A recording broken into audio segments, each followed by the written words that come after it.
Hey everybody, it's Sean from Stinson Mellor. Today I'm going to take you through the disappearing top string on a Brine RP3.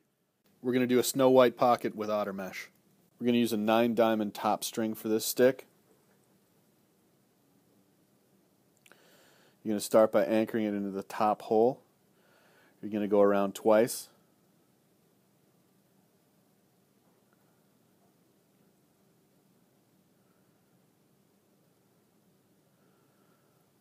Rather than anchoring it to the back like you would with a normal top string, you're going to pull it around front and anchor it there. And that's the basis for the very smooth integration with your scoop. Got to make sure that you get it super tight. Now here you're going to go through the back, which is a little bit unorthodox. You're going through the back of the scoop. Pull it around front, and you're going to go through the top of the diamond, which you'll see here in a second. So pulled that one through the back. You can see the junction point between the diamonds.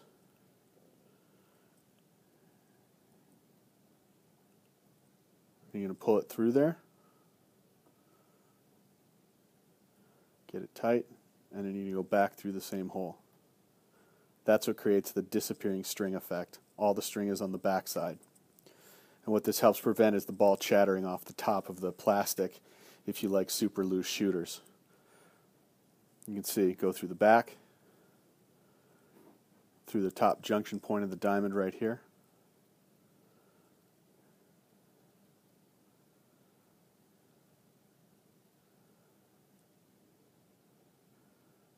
And then back through the same hole and pull it tight.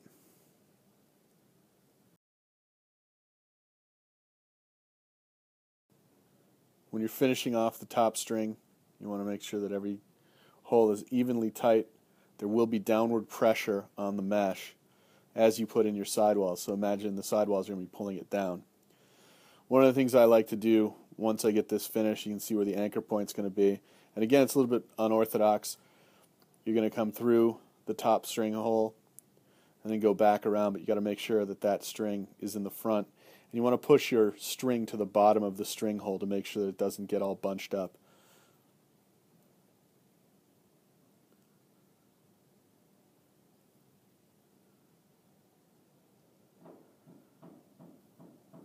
Once you get it nice and tight like that, what I like to do is employ a pair of pliers to make sure that everything is nice and tight. You can see that there's that one string that was a little bit loose.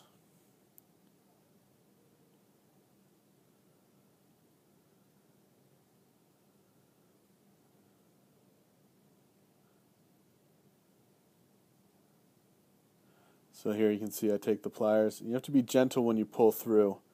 Number one, you don't want to get the sidewall bunched up. But number two, if you're working with a softer mesh like otter mesh, you can pull it through the hole. Not that it's going to damage it, but you just want to make sure that you apply the same even tension across each one of the scoop holes so that your mesh sits nice and even, and it'll set you up nicely for how you're going to string your sidewalls. And then make sure that you tie off. Make sure that's tight, there's no slack in the knot, because that slack will get spread along the scoop and it will wreck your top string. So for the sidewalls, I'm going to push through that first sidewall hole, and I'm going to skip one.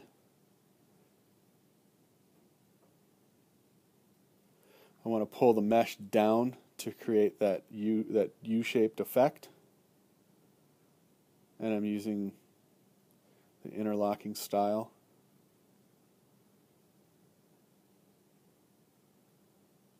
The mid pocket, we skipped 2 sidewall holes, and then we did a triple up followed by 1, and you can see we skipped a hole to give the pocket a little bit of travel, and then we anchor everything down. The good news with otter mesh is it doesn't stretch.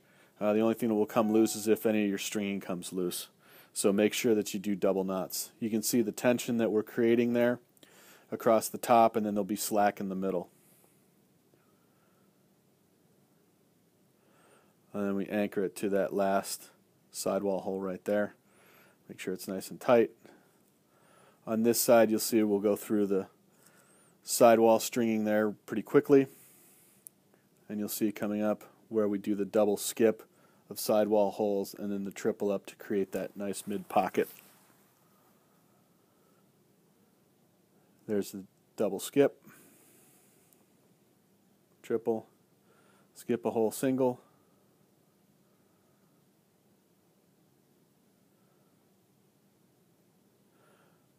and then we finish off with the anchor there, double knotted, and you can see all our skip holes and what our sidewall pattern looks like.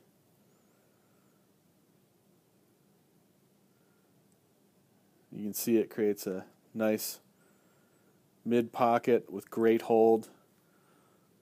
And now for the shooters, we're just doing a simple over-under. We're going to use a piece of sidewall string at the top there, and it's 2 diamonds off the scoop.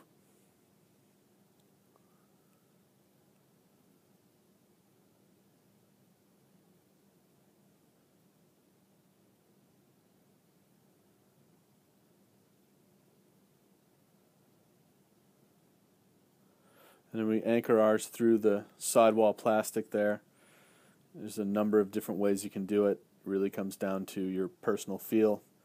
Now with the tension on this, I like these to be pretty tight, and the top string and the scoop should have the same amount of tension. And again, that disappearing top string creates some nice tension there, so that you don't have to worry about it hitting off the plastic at the top. For shooters, we're going to skip a row of diamonds, and again we're going to use the under over over under technique, and we're using a snow white shooter.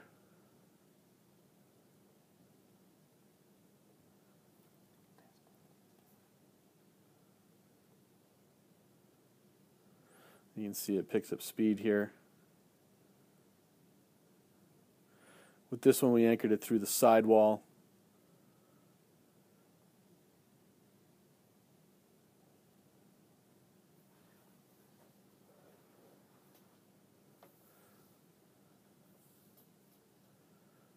And again, just real simple. If you've made it this far into the video, you probably already know how to string a shooting string, so you can probably skip ahead on this. And if you haven't, then I give you credit for actually making it this long through the video.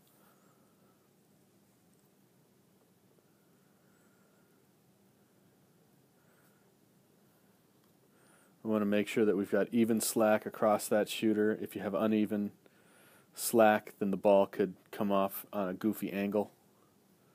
So we just make sure everything is nice and even tension across that shooter. Pull it through.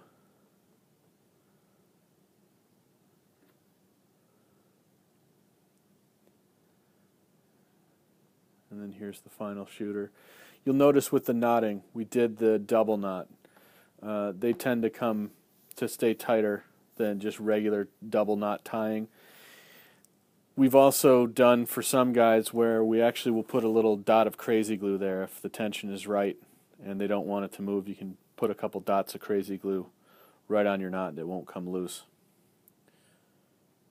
And you can see how the pocket is forming nicely.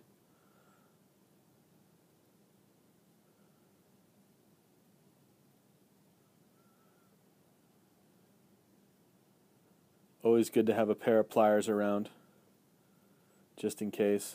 And again, making sure the tension is even and making sure that the tension is looser than the one above so that it's a nice graduated feel when you're shooting and passing. You can see we do the double up, we pull it tight, and there's the final product. A beautiful Brine RP3 with otter mesh, 3 across, mid pocket. It's got great hold with a super smooth release for both passing and shooting. And you can see one more time with the disappearing top string, you can see where the tension of the sidewall is pulled down on the mesh, so it gives you that nice smooth disappearing look, and most importantly it has a nice smooth release off that shooter setup.